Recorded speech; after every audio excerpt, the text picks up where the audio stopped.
Kristen. I'm going to be showing you tonight how to make spinach artichoke cake.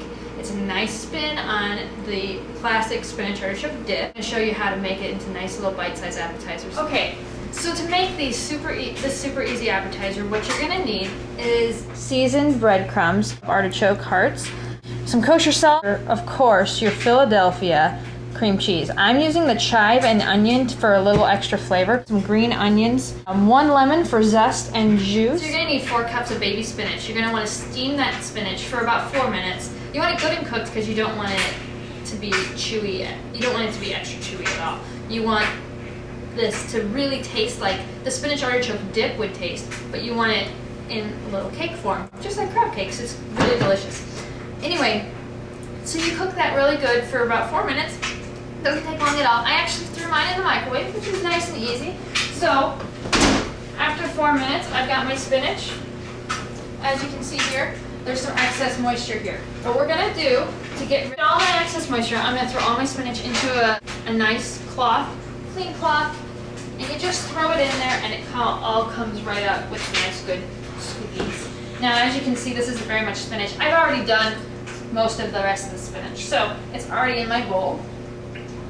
But you see all that moisture coming out of that spinach. You really want it good and dry. Because now what we're going to do is we're going to take this and we're going to throw it onto our chopping block here. And we're going to run our knife through it a little bit. The reason I do this is because you don't want someone taking a bite of this appetizer and having like a string hanging from their hand. You really want to make sure the spinach is nice and bite-sized. So, we just run our knife through it a few times and that's it. Voila. Super easy, done. I'm going to throw that into my bowl, clean off my knife. You guys tried to run away here. Then I'm going to throw in my artichokes. Now the thing about garlic is that it's super strong, but super yummy. I tend to overdo my garlic, so I am going to tell you all, just put 1 clove of garlic in.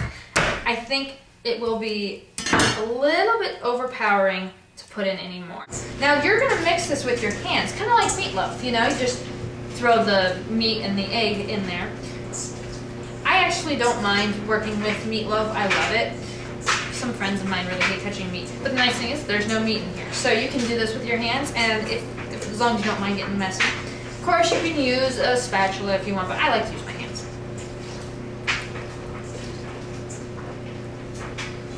Now the artichoke hearts may have some big chunks. You want to make sure that those are all kind of crumbled up in your hands. So when you're done, your mixture should look just like that. Now that we've taken all that moisture out, we're going to add a little bit. So we're going to take one lemon. Now actually before I cut this lemon, I zested some into my breading mixture. It adds just a little bit of extra flavor on top. And you can do this with anything, so you just want enough of that lemony flavor to bring out the other flavors. You don't want too much to overpower it. So I actually only squeeze 1/2 of the lemon in. Not too much, you just want a little kick. A little freshness, a little citrusy bite to it. So that's nice. And you add a little bit of that in. Mix it up really good with your fingers again. Put that aside. And now we're going to chop up our green onions. Like I said, you only want a couple green onions. You don't want a lot because you don't want to overpower the mixture. You just want enough for flavor. So you're going to go right down all the way till you get to the ends. Say thanks for coming.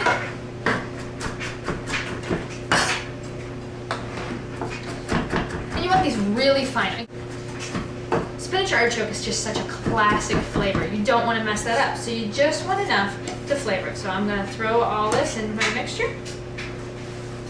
Okay, so now once we've got all our lovely green onions in there, it's time for our Philly. I love this stuff. It is so good and so easy to use. The beautiful thing about this is that if you're going to the store and, oops, I forgot my green onions. Well, the beautiful thing about this, the chive and onion, is that it has that flavor in it. So you're really not going to miss out on a ton of flavor. I actually just like to add a little bit more, just for the heck of it. It's not really that necessary. So you want the whole thing, just throw it in there.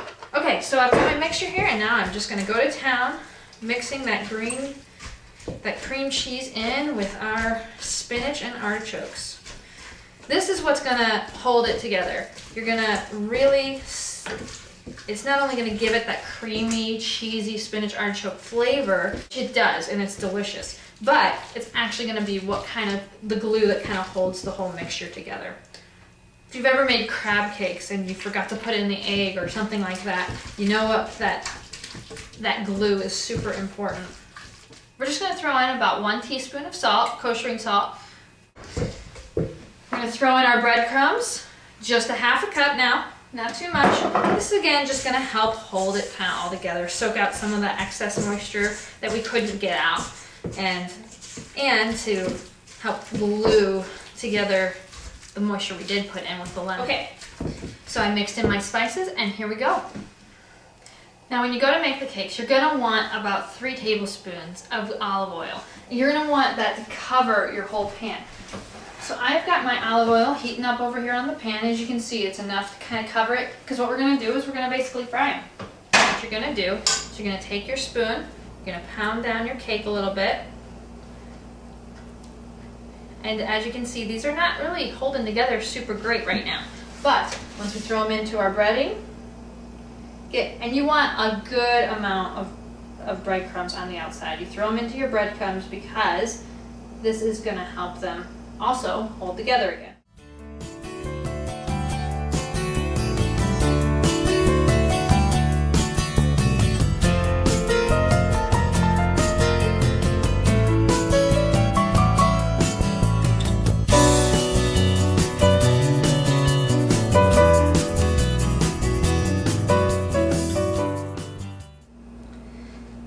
All of them about the same size, and then we're going to take them over to our hot grease and we're going to throw them in.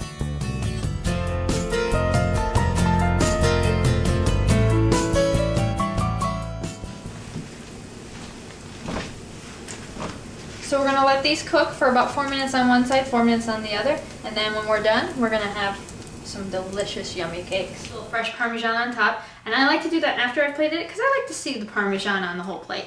So that's really yummy. And this looks delicious. Gonna go in for a bite. I hope you guys enjoyed my recipe, and I hope